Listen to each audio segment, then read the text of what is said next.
There is a thing they never wrote down. Not in the regimental diary, not in the letters home, not in the medal citations they handed out after the war. For 60 years I kept it the same way they taught us to keep it. Quiet.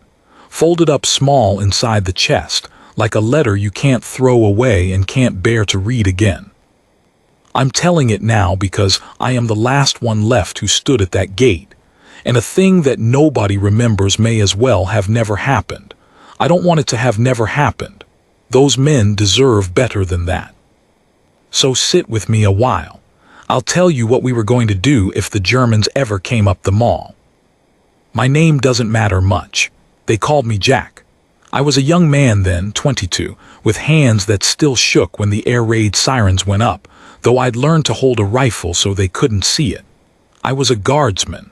I stood my watch outside a building that the whole world thinks it knows, and I learned things about it that the whole world never knew at all.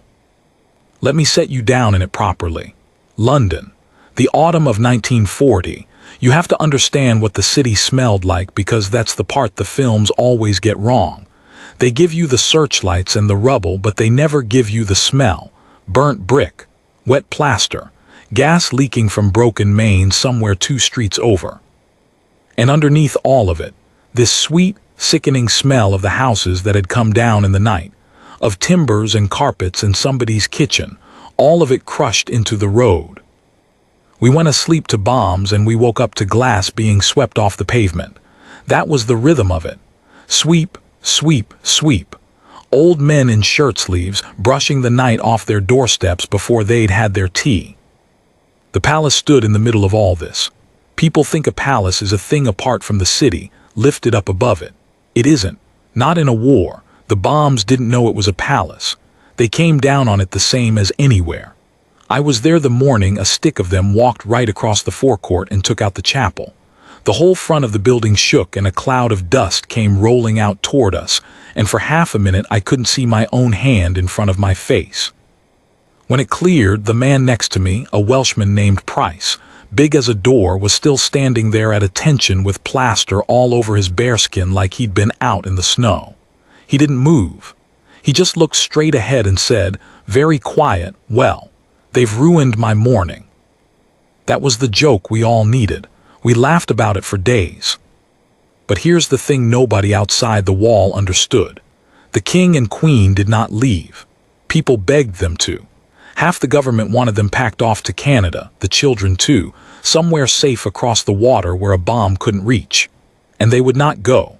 The Queen said something about it. You've probably heard the line, everyone has, about the children not leaving without her and her not leaving without the king and the king never leaving, full stop. I won't put words in her mouth that I didn't hear with my own ears. But I can tell you what it did to us, the men at the gate, to know they were inside while the city burned around them. It made the job different. You weren't guarding a building anymore. You were guarding 2 people who had decided to stay and take it with the rest of us. And that does something to a young man.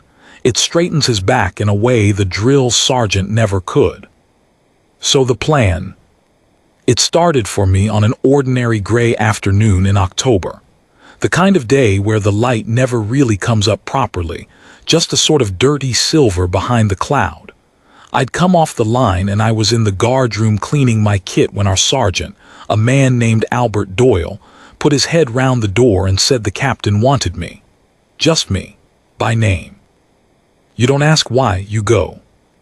Captain Whitlock was a thin, careful man with a mustache he kept trimmed, even when the rest of us looked like we'd been dragged through a hedge. He had a way of looking at you that made you check your own buttons. He was sitting at a little table with a map on it, and another officer I didn't recognize was standing by the window, an older man, civilian suit, the kind of stillness about him that told you he was more dangerous than anyone in uniform. Whitlock told me to shut the door. Then he asked me a strange question.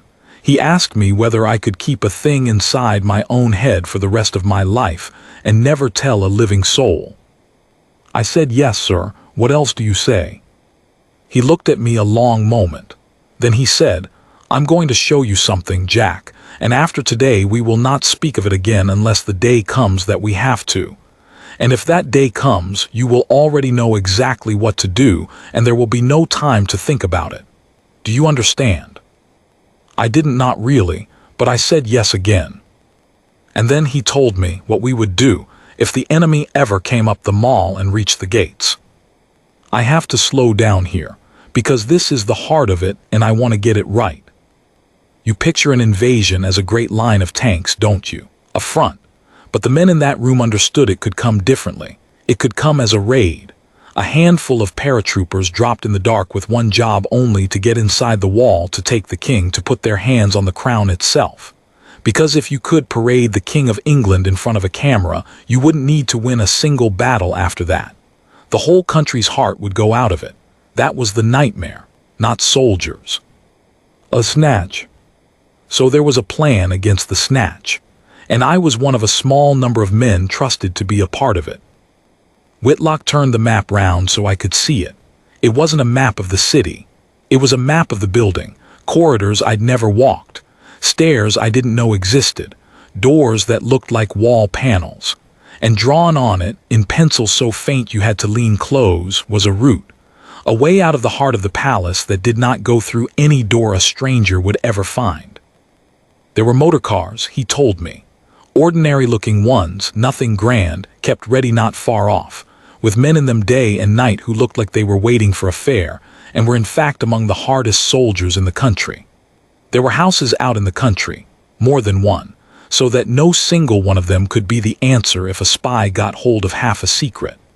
There were officers whose entire war was simply to be ready for a thing everyone hoped would never happen. And there was us, the men at the gate. Our part of it was the cruelest part and the simplest. If the snatch ever came, our job was not to win. Our job was to be the minutes, to stand in the gateway and be a wall of men long enough for the route to be used, long enough for the cars to be away. We were the clock. We were how the people inside would buy the time they needed.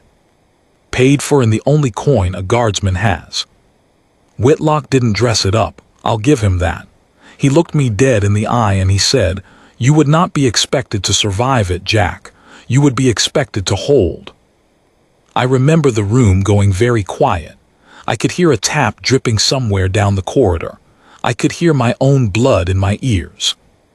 And I remember, this is the strange thing, I remember not being afraid. I'd thought my whole life that when a man was told a thing like that he'd feel the floor go out from under him. I didn't. I felt something settle, like a weight finding its proper place. I had a job now that meant something all the way down to the bottom. There's a peace in that.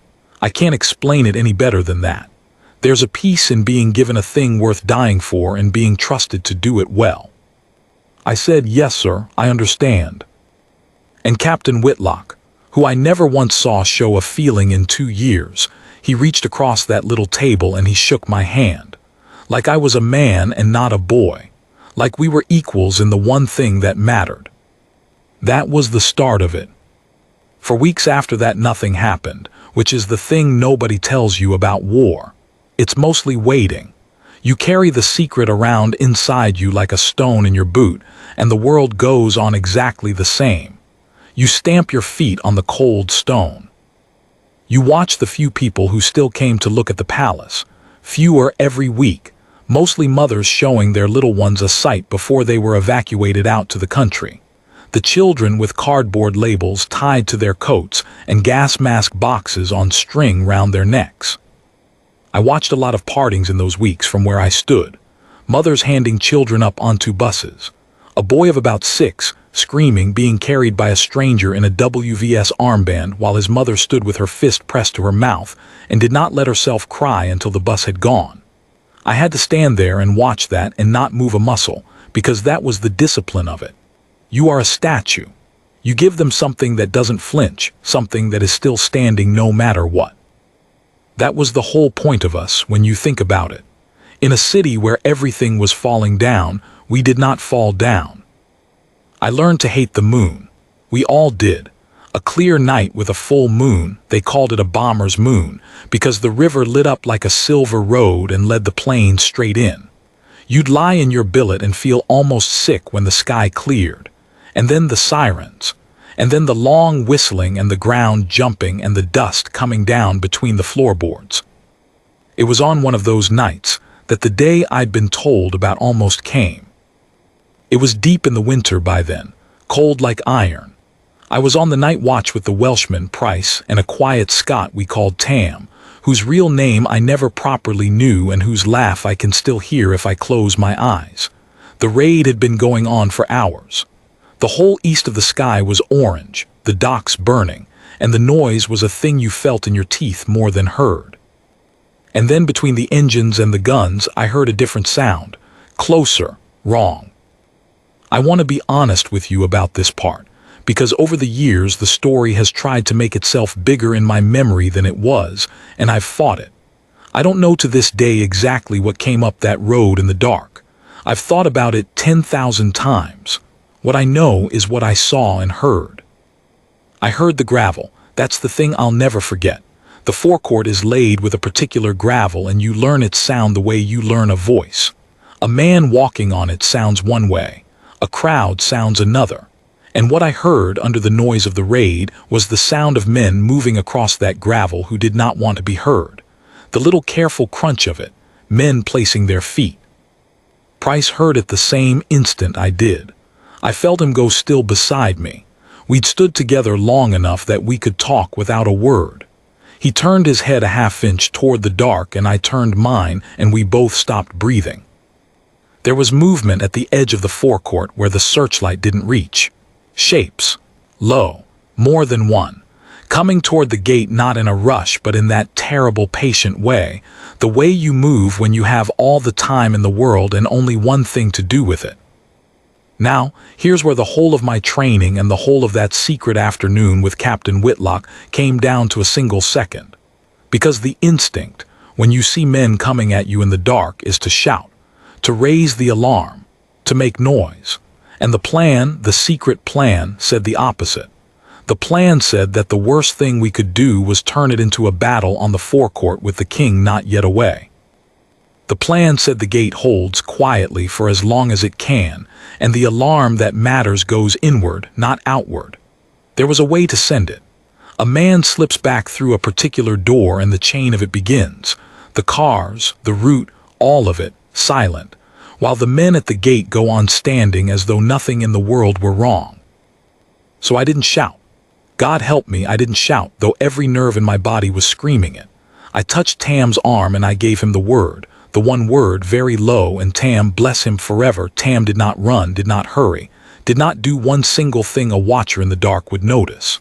He turned like a man who's cold and wants to stretch his legs, and he walked, unhurried, back through the gate and out of sight, and only when he was through it did he run. He was the messenger. He carried the thing inward. He started the clock. And Price and I stood there, just the two of us now, between those shapes in the dark and the heart of England.